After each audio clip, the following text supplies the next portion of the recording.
Good morning, afternoon, evening, ladies and gentlemen. My name is Garrett Hill. I'm sitting next to my best friend, Andrew Hill. and we are Hill Twins Golf. We are utterly excited that you guys are here with us tonight. Andrew, how was your day today?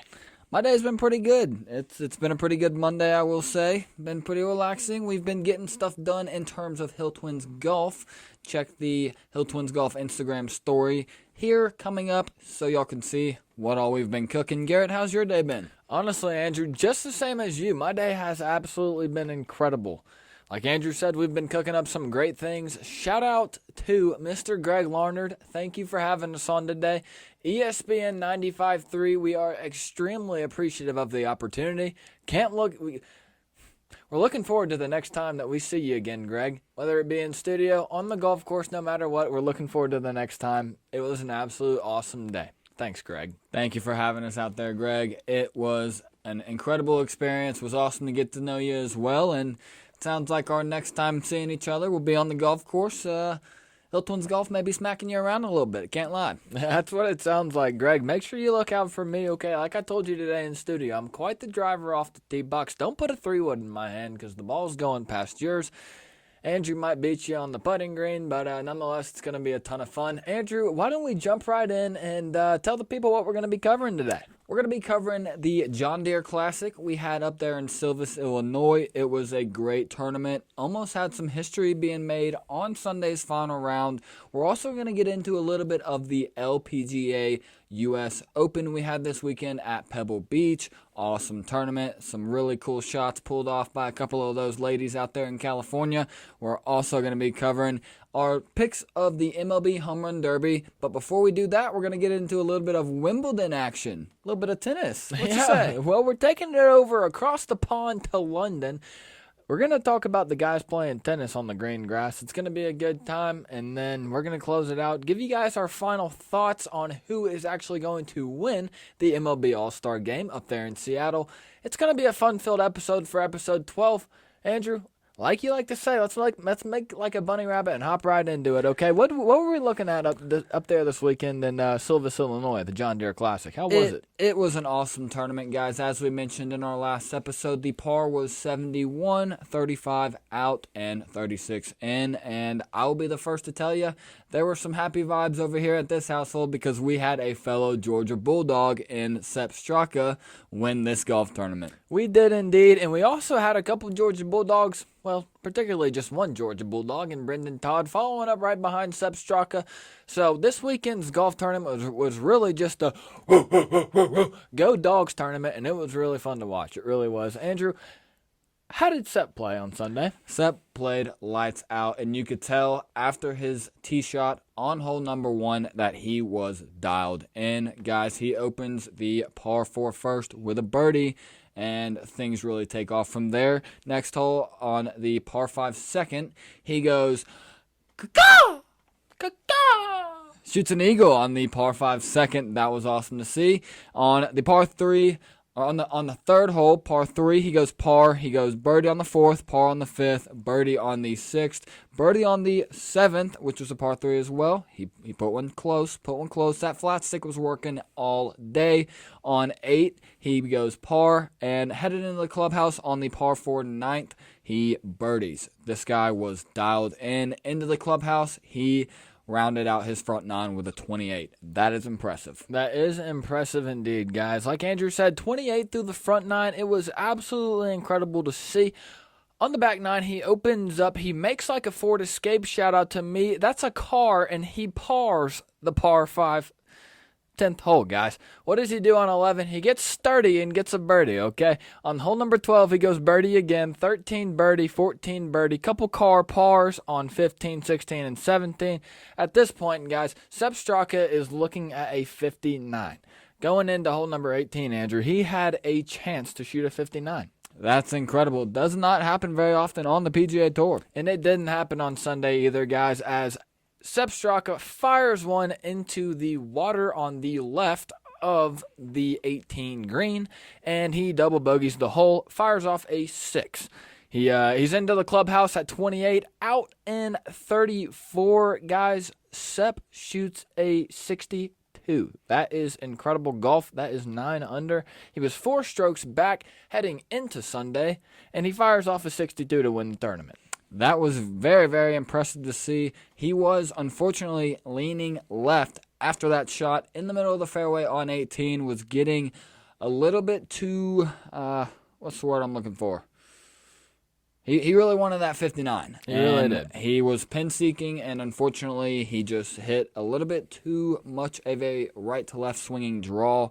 And like Garrett said, it just plumped right into the water. Nonetheless, guys, Sepp was accurate. We said it on Thursday. You had to be accurate out of the tee box to win this golf tournament. His driving distance was 308 yards with a driving accuracy of 75%. Garrett, I'd say that's pretty dang good. That's absolutely good. When your stats look like that, you're going to be in the fairway quite often, and that's where Sepp Straka found himself. Once he was in the fairway, he had an 85% green in regulation statistic. Guys, that is incredible. He's on the green, like we like to say, no place you'd rather be than on the green in two. And that's where Sepp Straka was, especially on Sunday. He had 1.6 putts per green in regulation, so a little bit more 2 putts than you'd like to see. Nonetheless, his flat stick was really hot. He actually got a text from his coach come Thursday night when he fired off a 73, which was not good for Mr. Seppy boy. He was going to miss the cut. He was going to miss the cut. Nonetheless, he gets a text message from his coach. Coach says that the toe of his putter is a little bit too far off the ground. Sepp decides to go into Friday, make that change that his coach recommended, and then he decided to just shoot lights out on the green. It was absolutely awesome. He fires off 1 eagle, 26 birdies. We told you it was going to be a birdie fest. That's exactly what Sepp Straka gave us, especially on Sunday. We are talking 1, 2, 3, 4, 5 birdies on the front 9, 1, 2, 3, 4 on the back 9, sprinkling that eagle caca that he had on the front 9 as well. You got an absolutely incredible Sunday from Mr. Straka. Andrew, what were your final thoughts? Incredible Sunday from Sepp Straka. Like we said, it is always awesome to see a Georgia Bulldog win on the PGA Tour. It was his second win on tour, and that gives him about 500 FedEx Cup points and a $1.332 million paycheck. That is awesome to see. It was awesome to see. It moves Mr. Straka up to 18th in the FedEx Cup rankings. That's a guy that's probably going to be in the playoffs. Not probably. He will be. Like Andrew said, it's always good to see a Georgia Bulldog win. Let's move on to Brendan Todd, guys. Brendan Todd, at one point, he had a chance to make it really interesting come Sunday for Sepp Straka. Problem is he bogeyed 16 when he had a chance to birdie. He had a really ugly 3-putt on 16, and it kind of, he just couldn't pick the momentum back up. He really ran out of holes. Brendan Todd finishes tied second at 19 under, fires a 66 on Thursday, a 65 on Friday, a 66 on Saturday, and a 68 on Sunday. Nonetheless, he walks away with $658,000. It's hard to win a golf tournament when you have the 54-hole lead, and then you got a guy like Sepp Straka who tees off about an hour before you, and so you're kind of watching the broadcast before you start to get warmed up, and you notice that this guy's going low, especially after his birdie eagle start, and you're pretty much teeing off on 1, knowing that Sepp Straka just shot a 28 on the front 9. I know I'm not a professional golfer by any stretch of the imagination, but I got to imagine Brendan Todd's mentality headed into this final round was a little bit scared. He was probably just thinking, especially after he teed off, he was probably just thinking to himself, how am I going to catch this guy? This guy he's shooting like a robot, and that's what Sepp Straka was doing on Sunday. Yeah, no kidding there, Garrett. Like he said, he still does walk away with about $658,000. Garrett, why don't you lead us into a little bit of to look for recap? Okay, well, before that, Alex Smalley also finishes tied second at 19 under, walks away with the same $658,000. Guys, to start what our to look fors did on the weekend, my sleeper is actually the to look for that actually did the best this weekend. I'm talking about the Purdue Boilermakers product himself. That's Adam Schenk. Okay, Adam Schenk, He put himself in great contention the entirety of the golf tournament up there in Silvis. Fires off a 65 on Thursday, a 66 on Friday, a 67 on Saturday, and a 68 on Sunday. Adam Schenk said after his round on Saturday that if somebody comes out and shoots a 62, they're probably going to win the golf tournament. Adam said for himself, if I come out and shoot a 62, I'm probably going to win the golf tournament.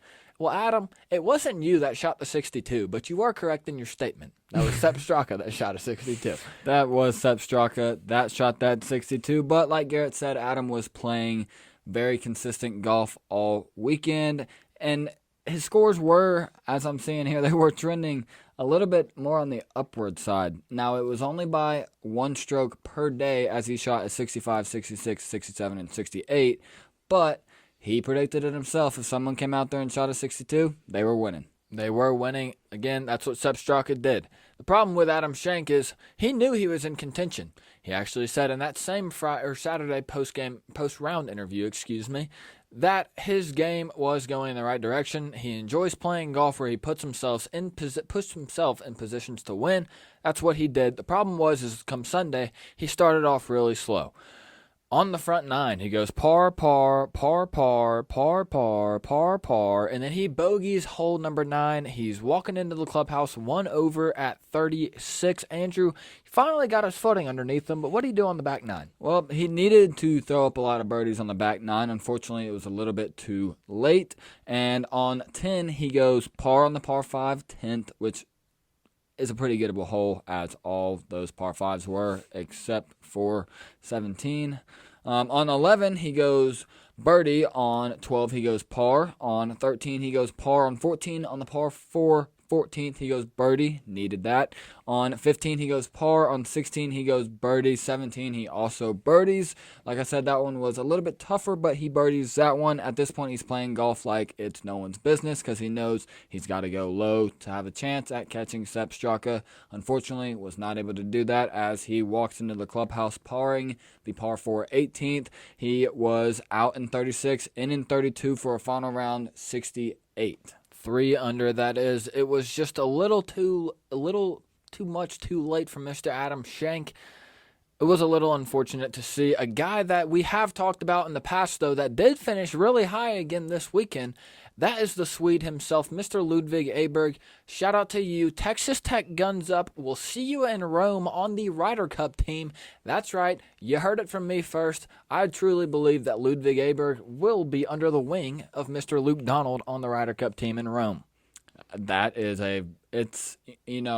a couple of weeks, when he first got on the PGA Tour, that would be a bold, kind of out-of-pocket statement. But the way that this machine-like golfer has just come out and played since taking his rookie debut on the PGA Tour this past spring, all the guy's been doing has been playing very, very consistent golf. That's exactly what he's been doing, Andrew, as I believe that this weekend was his 4th top 25 finish of his short career. Guys, he fires off a 68 on Thursday, a 64 on Friday, 71 on Saturday, goes extremely low, fires off a 63 on Sunday. The thing about Ludwig on Sunday was he went really low, but the thing about it is he just ran out of holes. He was another one of those golfers who teed off a little bit earlier on Sunday because, like Garrett said, he had a 71 on Saturday, so didn't really put himself in the best time slot for when he teed off on Sunday, but nonetheless, he took care of all the business that he could control, came out there and shot a 63, was just about to be the clubhouse low until Mr. Sepp Straka came out there and just went lights out, but nonetheless, Ludwig Aberg had a great weekend. Guys, one of my 4 to look fors who had a good weekend was Denny McCarthy. He is still searching for a Ryder Cup position. It would have been awesome to see him get this win at the John Deere Classic to really put him in that conversation, but unfortunately was not able to do that. Denny McCarthy ends up coming out on Thursday shooting a 68. Friday goes 64. Saturday goes 66. And his lone trip up on the weekend was, of course, the final round 70 that he shot on Sunday.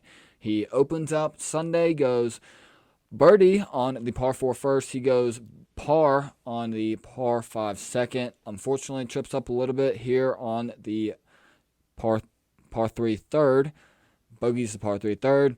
He steps back a little bit and birdies the par 4 fourth, gets that one back, and unfortunately he trips up again on the next hole. So a little bit of a roller coaster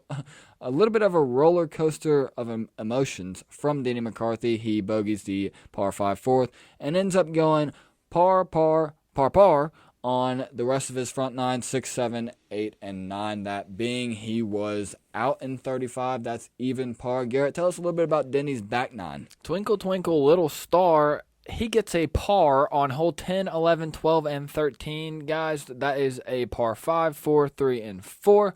Parred all the way through the first 4 on the back nine. He gets a birdie, finds a birdie on the 14 par 4, fires off a 3, then the rest of his round, his putting kind of just seemed to slip up, guys. He's known as one of the better putters on the PGA Tour, and he really is a great putter. Like, there's no doubt about that. But come the last couple of holes, he just missed a couple of opportunities with that flat stick. He goes par on the par 4 14th, or on the par 4 15th, excuse me. Par 16, 17, and 18. That's a par 3, 16, par 5, 17, and a par 4, 18. Andrew said he's in at even on the front nine at 35. Out 1 under on the back nine. He fires a 1 under round of 70. Not very good, especially when you are chasing someone who has just shot a 62. Denny did put himself in a good time slot because of his Saturday round. He shot 66 on Saturday, was in the second to last group with Adam Schenk on Sunday. So he did put himself in a good spot to, kind of let everyone below him, let all those guys get through their final round on Sunday, but unfortunately it just was not there for Mr. McCarthy on Sunday. His driving distance throughout the week was 311 yards. Driving accuracy, like we said, needed to be high. His driving accuracy was 77%. Listen, 311 yards for Denny McCarthy is kind of actually surprising to see. In some of the past tournaments that he's played in, he has not actually hit the ball that far off the tee. So he might have been swinging with a little bit of extra juice today, or I guess on Sunday. And, 311 is really impressive. A 77% driving accuracy is absolutely great as well. Greens in regulation were kind of locked down for Mr. McCarthy as he went just below 84% at 83.3% greens in regulation. That's awesome. His approach shots were great. Like we said on Sunday, his putter was just not as good as it normally is. He goes about 1.6 putts per green. And, that's that for Denny McCarthy. Finishes T6 at 16 under. He does make a lot of money. He ends up walking away from this tournament with $218,000.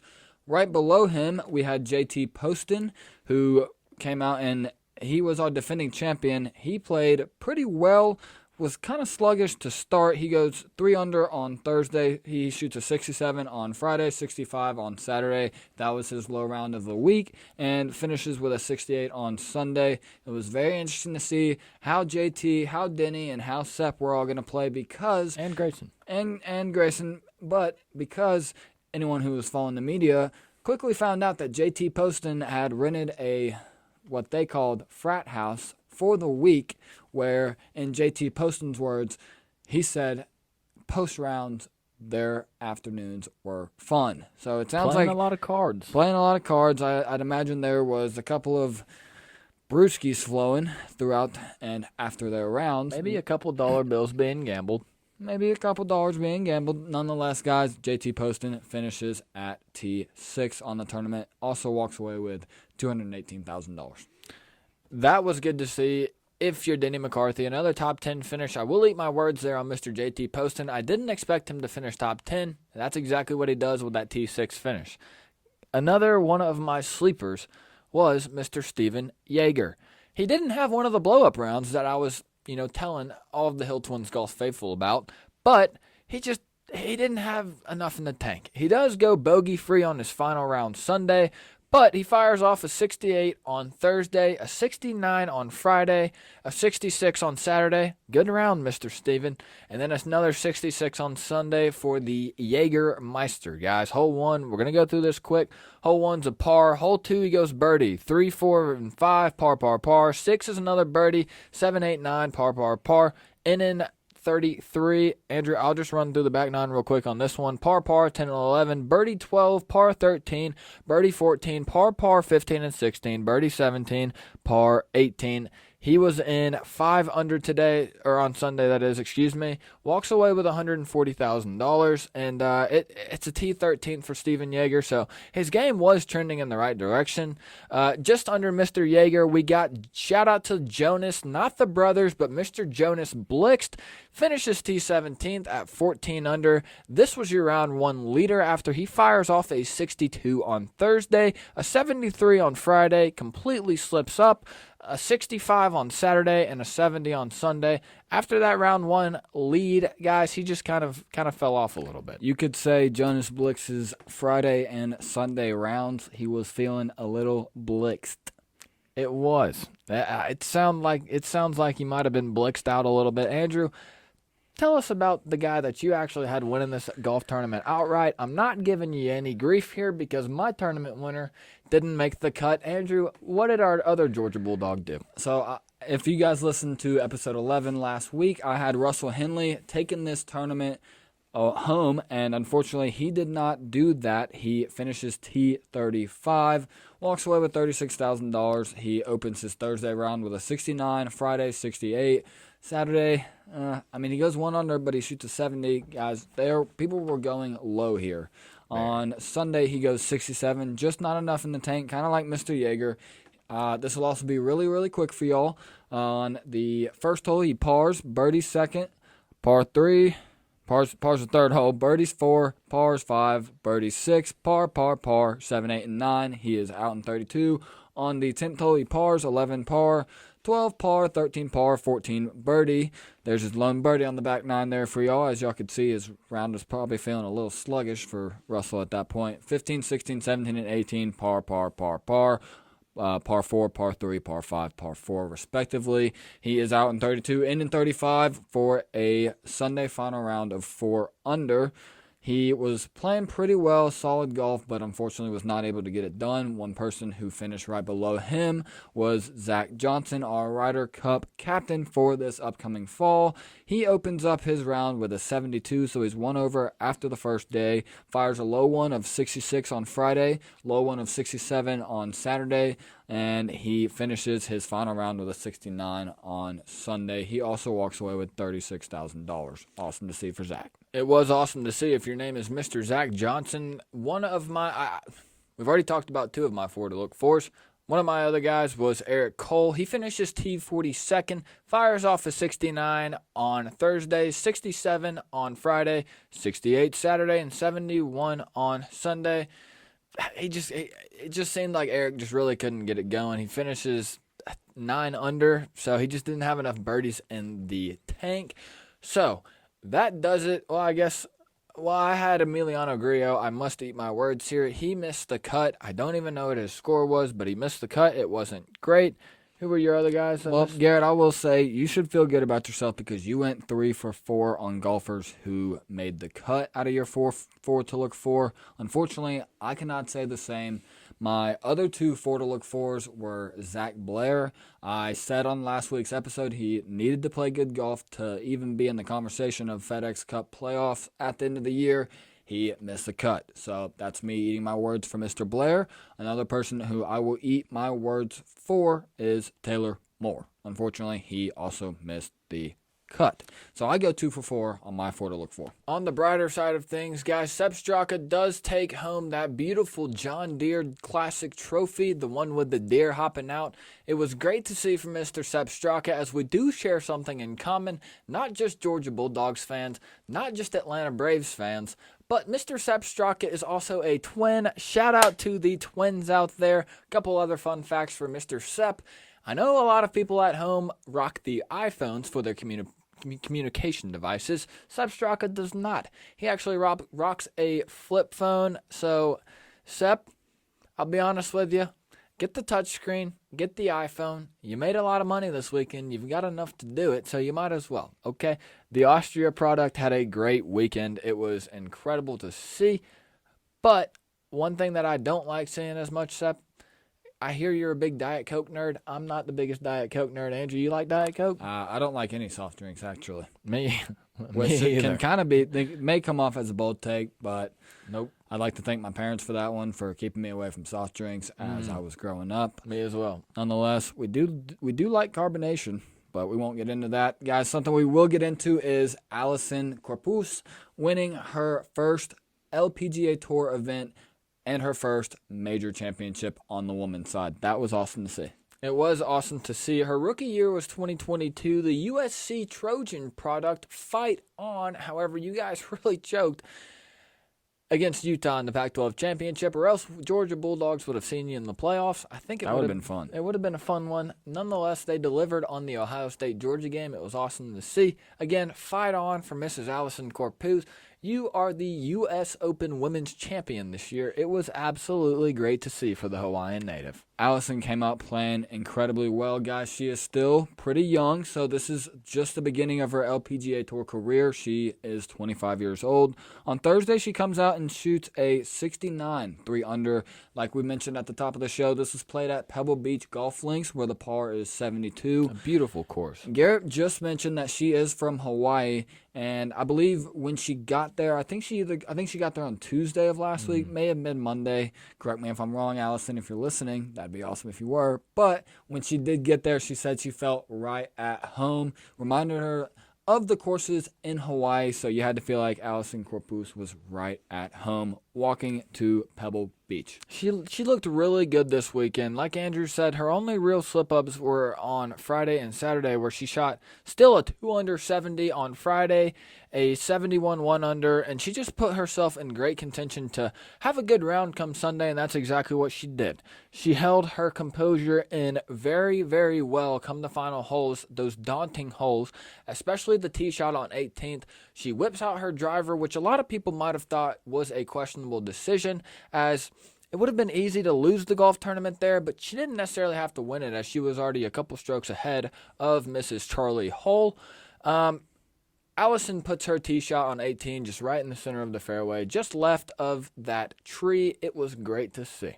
It was really, really good to see. At that point, you had to feel like Allison could take quite the sigh of relief, as she was walking down 18 fairway with her first U.S. Open victory. One golfer, unfortunately on the ladies' side, who did not get it done was Garrett's pick. That would be Nelly Korda. That was not the best showing from Mrs. Korda, as she does finish T64 at 13 over. Wow. I mean, she didn't play really bad golf. I mean, it's U.S. Open. It's hard to score really well at the U.S. Open. I'm shocked that Allison won at the score that she did. But Nelly fires off a 76 on Thursday, 73 on Friday, a 72 on Saturday. And then whenever you see a circle 8 number there for a Sunday final round, you never like to see it. She shoots an 80 on Sunday. Again, finishes T64th. She does walk away with $22,000. We must mention Mrs. Allison walks away with $2 million. That was quite the payout for Allisen Corpuz. Andrew, how did your pick do? My pick, she made the cut. The Stanford product herself, Mrs. Rose Zhang. She played some good golf. She had played this golf course before. If y'all had tuned into episode 11, she had the course record here in college, shooting a 63, hence the reason why she was my pick. Nonetheless, she comes out on Thursday, shoots 2 over on Thursday, so Thursday on, she was playing catch-up. Did a pretty good job at it, though, not going to lie. She ends up coming out on Friday shooting a 71. On Saturday, she goes even on the day, shooting a 72. And on Sunday, she also shoots a 72. That 74 would end up coming back to bite Mrs. Rose Zhang, as she finishes T9th at 1 over, and she walks away with $272,000. That is pretty good for a rookie on tour. Her first 3 starts on tour, she won her first LPGA Tour event, finished top 10 at the KPMG Women's PGA Championship, and another top 10 finish here at the Women's U.S. Open. You gotta feel like Rose Zhang is just a couple of swing changes / putting woes, because she was not putting well on Sunday at all. Swing changes / putting woes away from finally breaking through to win one of these majors. Rose, congratulations on your great performance. Absolutely, Rose. Congratulations. You really played great. It was great to see from her being the rookie. She had a pretty good tournament. That's for sure. Another person, like we mentioned her already, that had a pretty good tournament was the lady that finished second. That's Mrs. Charlie Hull. She finishes at 6 under on the tournament. Fires off a 73 round 1, 72 round 2, 71 round 3. Decides she wants to go low. Come Sunday, final round, she fires off a 66. Again, she finishes second with Mrs. G.I. Shin. Again, 6 under. They both walk away with $969,000. One thing about Mrs. Hull is her shot on the 18th hole was absolutely incredible. Her tee shot went just below the cypress tree in the middle of the fairway. She was kind of right behind it. She pulls out her 3-wood, hits an absolute bomb. A stellar shot. It's a nice drawing shot. If it was just a little bit more to the right, she might have ended up on the green. She ends up just left of the greenside bunker, or in the greenside bunker, excuse me. And I think she parred that hole, I believe. Save par? She did save par. She had a birdie look. She did have a birdie look. I believe if she had hit that birdie, it would have been the low round of Sunday, or maybe the whole tournament. I'm not 100% sure. Nonetheless, it was a great weekend for Charlie Hull. Andrew, we're talking a lot of Georgia Bulldogs here this episode, but listen, Georgia produces golfers. I don't want anybody to sleep on that. That's a good golf program. They have a great golf program. Another woman's Georgia Bulldog who finished well this weekend was Mrs. Bailey Hardy. This was her first time in one of these major spots. Bailey Tardy. I'm sorry about that, guys. Bailey Tardy. But not late for class. She is not late for class. She was not late for the Women's U.S. Open either, as she finished tied 4th. Finishes her weekend at 3 under, opens with a 69 on Thursday. Friday, she goes 68. Saturday, she goes 75, which is where she slipped up. She probably would have won this golf tournament had she shot anywhere between 70 and 71 on Saturday. Comes out with a little bit of the same performance on Sunday, unfortunately, and shoots a 73 on Sunday. So, as her low rounds on Thursday and Friday saved her weekend, she finishes at T4, 3 under, walking away with $482,000 as a rookie on the LPGA Tour. I can tell you, right now, that's a pretty dang good paycheck. That is an incredible paycheck, Andrew. Like you mentioned, she does finish T4th with Mrs. Nasa Hatoka.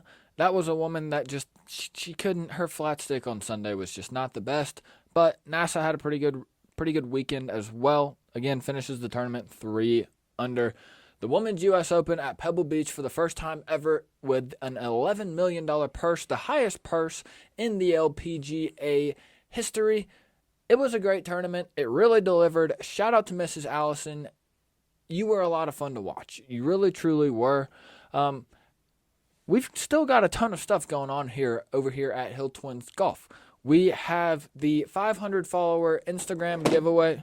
Sorry, guys. That was my phone. We do have the 500 follower Instagram giveaway. That's 5 dozen Pro V1s. That's 60 total Pro V1s.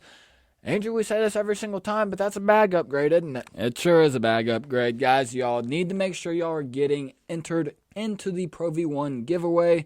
As Garrett said, y'all can see it on our Instagram. It's our only, well, I think it's our, we have 2 pin photos.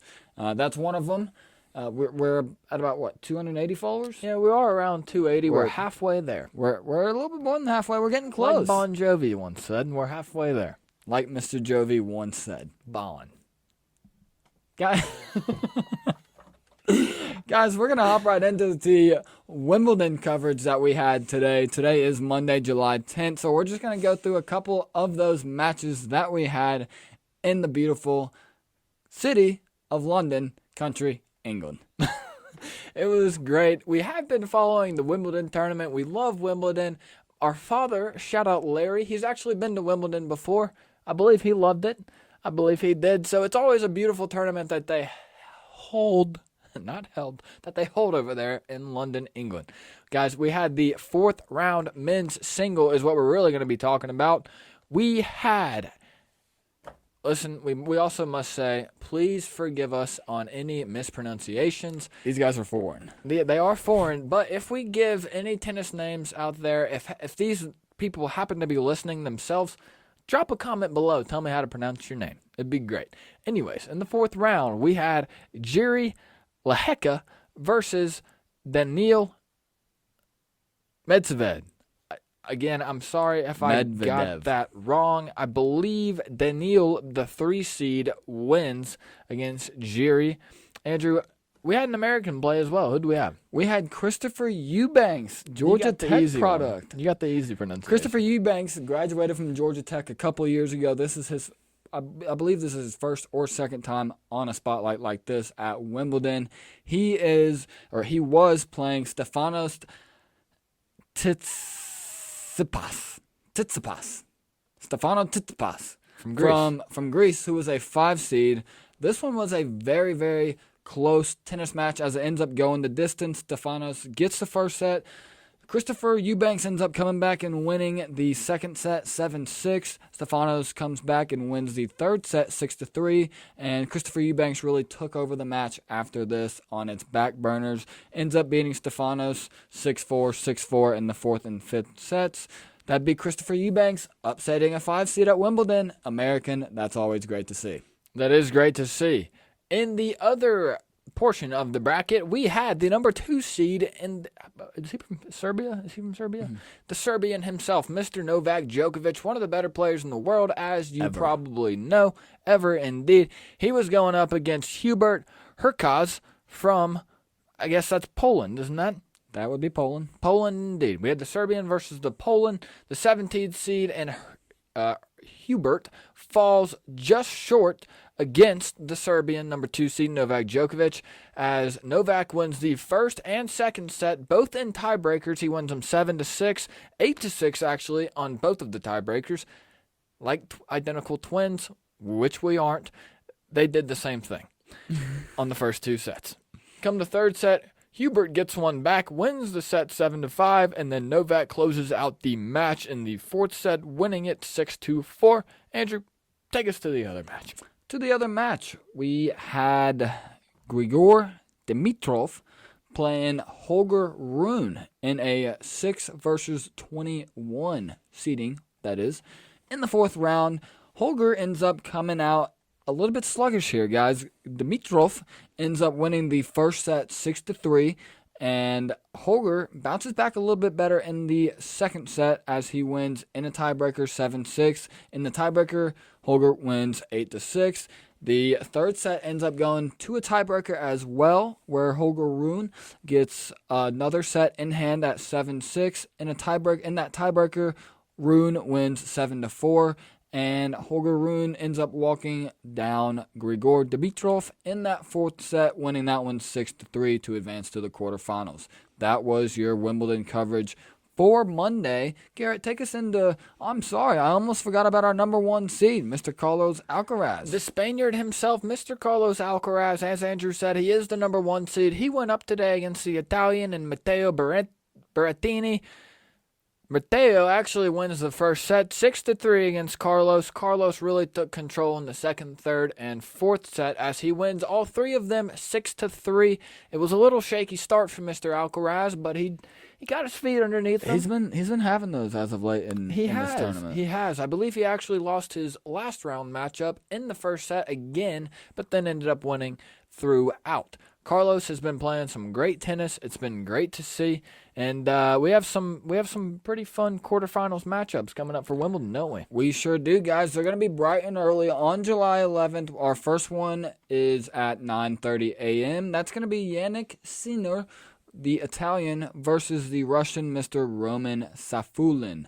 Look for Mr. Yannick to get ahead in that one early. My personal pick out of that one is going to be the Italian himself, walking himself into the semifinals at Wimbledon. Yannick Sinner's going to win them all. I've got Mr. Sinner winning tomorrow as well. And that side of the quarterfinals, on the other side, we have Andrei, the Russian Rublev, the 7 seed, versus the Serbian himself, number 2 seed again, best player, one of the best players in the world, Mr. Novak Djokovic. Me personally, I don't see an upset opportunity here for Mr. Andrei. I'm going with the Serbian Novak to win this one as well. On the other side of the quarterfinals, we do have Daniil Medvedev versus Christopher Eubanks. I know I utterly mispronounced that one. Danielle, sorry. But I think it's Daniil Medvedev. Listen, some of these pronunciations, Andrew, they get really tongue-tied on my tongue. They really do. Clearly.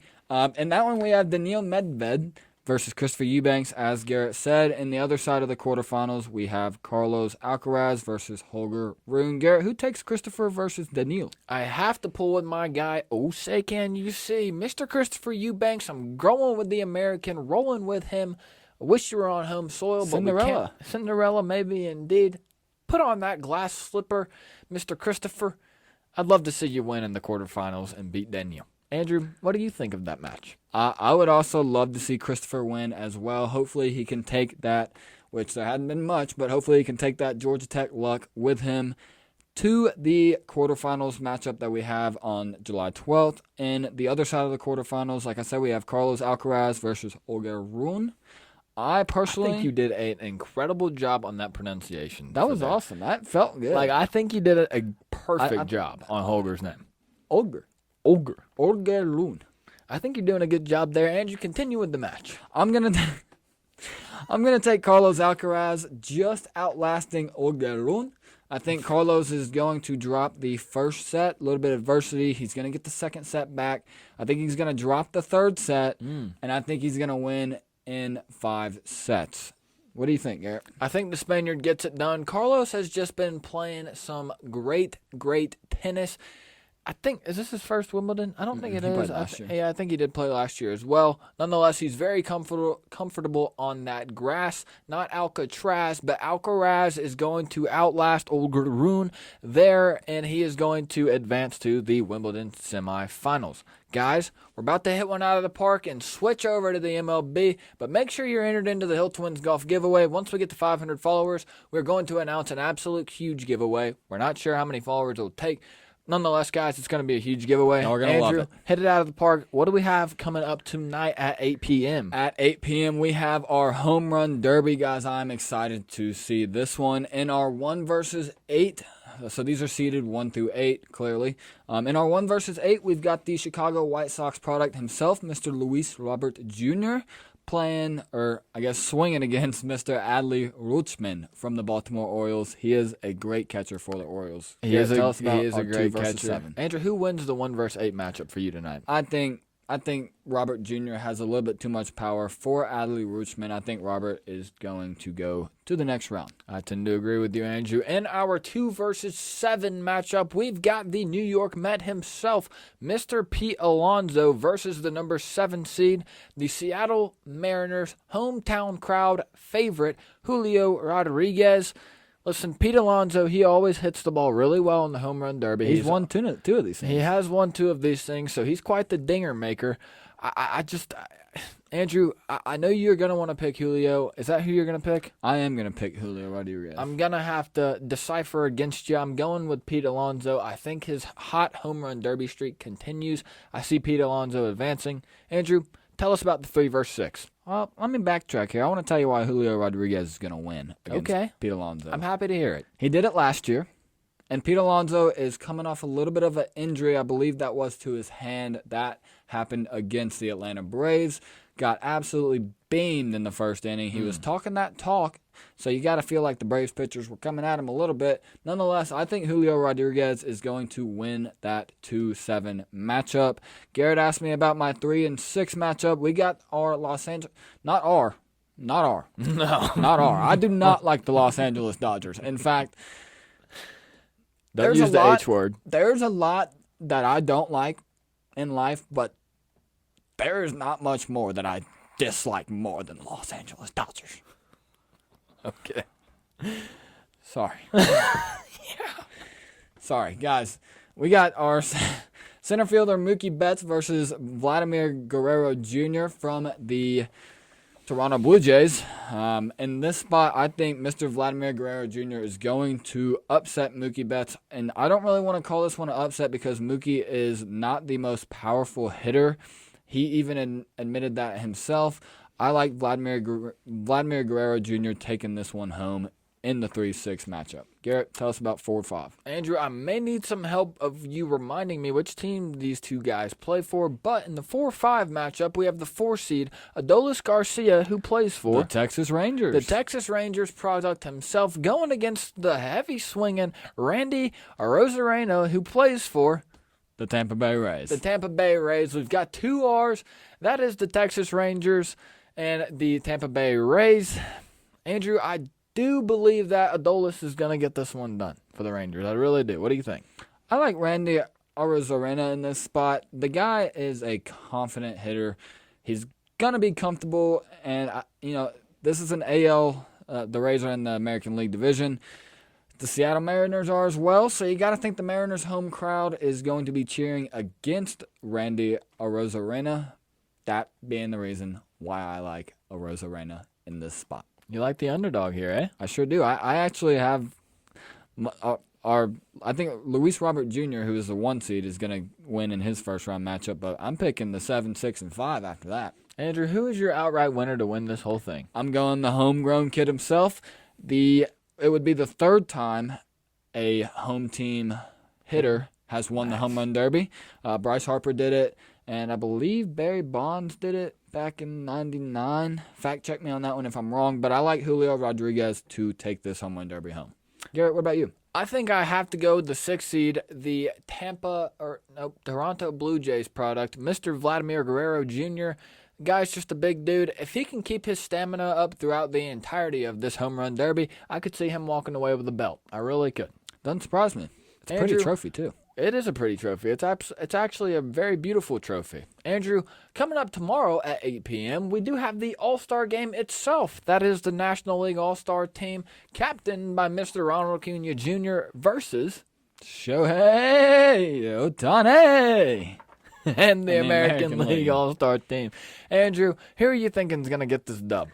I think the National League All-Star team is going to take this one home. Garrett, what about you, man? I'm going with the National League All-Star team, All-Star team, National League. I'm going with them to take it home. Guys, we are going to catch you up on some of the standings that we have had going into the All-Star break. Andrew, we'll start in the AL East. In the AL East, guys, we've got the Tampa Bay Rays winning with a record of 58-35. Just behind them, we've got the Baltimore Orioles at 54-35. Just in the AL Central, we have the Guardians winning this lousy, sleazy division. They're 45-45. They are winning this division at 500. Guys, that is actually incredible. What a sleazy, slouchy, sorry division that is. Just behind them, we have the Minnesota Twins. Shout out to the Twins. Nonetheless, they kind of stink. They're at 45-46, just a half game back in the AL West, Andrew. In AL West, Andrew, what are we looking at? We're looking at the Texas Rangers at a 52-39 clip just behind the Rangers. We have another Texas team in the stinky Houston Astros. Cheaters. At 50-41. Sorry. Garrett, tell us a little bit about the National League East. In the National League East, we have none other than your and our Atlanta Braves. Oh, that's all we're going to give you for that, guys. They are the best team in the Major League Baseball. They have been on an absolute tear recently. Last 10 games, they're 8-2. They have won 60 games at the All-Star break, losing only 29. They're actually on pace to win the most wins ever in an MLB season and also hit the most home runs ever in the MLB season. Sorry I've rambled on about the Atlanta Braves. Nonetheless, as you can tell, we're extremely happy about our Atlanta Braves. Just behind the Braves, we have the team down in South Florida. That's the Miami Marlins. They're sitting at 53-39. They are a whopping 8.5 games back from the Braves. They're 5-5 in their last 10. Andrew, take us through the NL Central, why don't you? In the NL Central, we've got the Cincinnati Reds sitting at a 50-41 clip, a .5 .49 win percentage. Their last 10, they are 7-3. You got to feel like that is a team who probably does not like the fact that the All-Star break is happening right now because of how they have been playing the last couple of months. Nonetheless, just behind them, we have the Milwaukee Brewers at 49-42. They are 6-4 in their last 10. You got to think that's a team who is on the upward projectile. Garrett, tell us about the NL West. In the NL West, guys, we have a tie for first. We're looking at the Los Angeles Dodgers, who are sitting at a 51-38 clip. They're 7-3 in their last 10. They are tied for first with the Arizona Diamondbacks at 52-39. They are 4-6 in their last 10. The Diamondbacks, that is. That's going to be a fun division as the Giants sit just 2.5 games back of them. The NL seems very frisky, a lot of fun, but it's even more fun when your home team, the Atlanta Braves, are the best team, not only in the NL, but in the entire Major League. Andrew, what are your thoughts on the Braves overall to the All-Star break? You just got to think about it and put it into perspective. Whenever we won in 2021, the Braves were not playing very well, headed into the All-Star break, and they turned that right around, and they ended up winning the entire World Series. This is a team who is in much, much better position to just keep on that upward trajectory and really just walk into the playoffs playing some incredible, incredible baseball. They are playing some utterly absurd baseball. They look and feel the part of a best team in the major leagues. That's exactly what they are. Their offense is absolutely stellar. You couldn't build a better offense than what the Atlanta Braves have built. Defense is looking great as well. Andrew, I think that wraps it up for our Major League Baseball preview and just overview of what's actually going on in the sport.